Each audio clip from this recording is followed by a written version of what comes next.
অন্নপূর্ণা যোজনার টাকা নিয়ে এবার বড় ঘোষণা মুখ্যমন্ত্রী শুভেন্দু অধিকারীর। আগস্ট মাসের 17 তারিখ থেকে শুরু হবে টাকা পাঠানোর প্রক্রিয়া।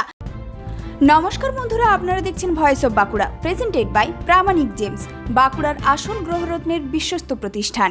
অন্নপূর্ণা যোজনা সহ 6টি গুরুত্বপূর্ণ সরকারি প্রকল্পের সুবিধা যেন কোনোভাবেই অযোগ্যদের হাতে না যায়। আমরা বিগত সরকার যখন প্রথম শুরু করে খুব অনিয়মিতভাবে প্রায় 9 মাস গেছে 500 টাকা করে ভাতা দিতে, এবং প্রতি মাসেই তাদের সংখ্যা এদিক ওদিক হয়েছে। ফাইনালি নির্বাচনের আগে তড়িঘড়ি করে 2 কোটির আশেপাশে কিছু সংখ্যা হবে, 1,500 টাকা করে ট্রান্সফার করা হয় মাত্র 2 মাসের জন্য। এবং সেটা করতে গিয়ে আমরা দেখলাম যে আমরা যদি সকলকেই লিস্টটাকে কনভার্ট করে দিই অন্নপূর্ণা যোজনাতে, তাতে এসআইআর এর নাম বাদ গেছে, ভারতীয় নয় এমন লোকের নাম থাকবে, মৃত লোকের নাম থাকবে, পুরুষদের নাম তাতে থেকে যাবে। সেই কারণে আমরা নতুন সরকার স্বচ্ছতার ভিত্তিতে এই কর্মসূচি দেওয়ার ক্ষেত্রে আমরা ফর্ম চালু করি এবং আমাদের পোর্টাল চালু হয়, এবং জুলাই মাসে দ্বিতীয় পর্যায়ে যখন আমরা 1 কোটিরও বেশি মহিলার অ্যাকাউন্টে নেতাজি ইন্ডোর স্টেডিয়াম থেকে প্রোগ্রাম করে টাকা ট্রান্সফার করি, সেক্ষেত্রেও অনেক অভিযোগ আসে আমাদের কাছে। টাকা পৌঁছাতে হবে একেবারে প্রকৃত প্রাপকদের অ্যাকাউন্টে। মঙ্গলবার বাঁকুড়ার 7 জেলার প্রশাসনিক বৈঠক থেকে কার্যত কড়া বার্তা দেন মুখ্যমন্ত্রী।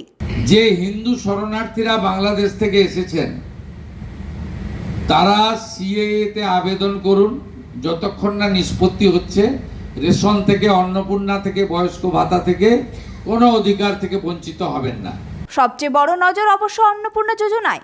মুখ্যমন্ত্রী ঘোষণা অনুযায়ী 17 আগস্ট থেকে ভেরিফাইড উপভোক্তাদের অ্যাকাউন্টে ঢুকবে 3,000 টাকা করে। 10 জুলাই পর্যন্ত আবেদনকারীদের ভেরিফিকেশন সম্পন্ন করার কথা জানানো হয়েছে। যারা যোগ্য বিবেচিত হয়েছেন তাদের বয়স 25 থেকে 60 বছরের মধ্যে হতে হবে, আগেই বলা আছে।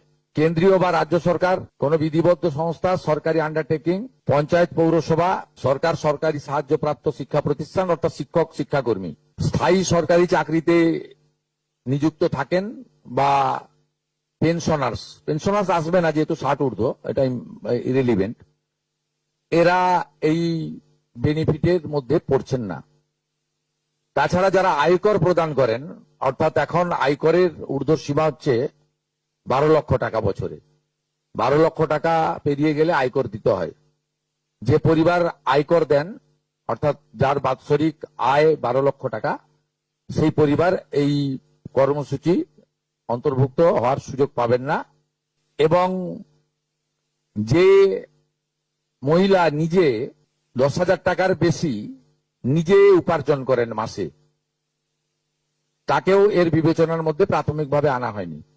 কিন্তু এক্ষেত্রে যারা ক্যাজুয়াল, কন্ট্রাকচুয়াল, মানে বাড়ির পুরুষ মানুষরা, তাদের বাড়ির পরিবারের স্ত্রী বা অন্যরা বিবেচিত হবেন।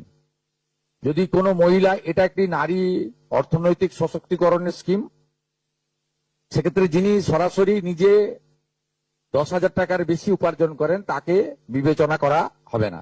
25 থেকে 60-এর মধ্যে যারা 3,000 টাকার কম ভাতা পান, ধরুন উইডো পেনশন 1,500 টাকা এই মাস থেকে হয়েছে, গত মাস পর্যন্ত ছিল 1,000 টাকা, তাদেরকে হায়ারটা দেওয়া হচ্ছে, 3,000 টাকাটাই দেওয়া হচ্ছে অন্নপূর্ণা যোজনাতে।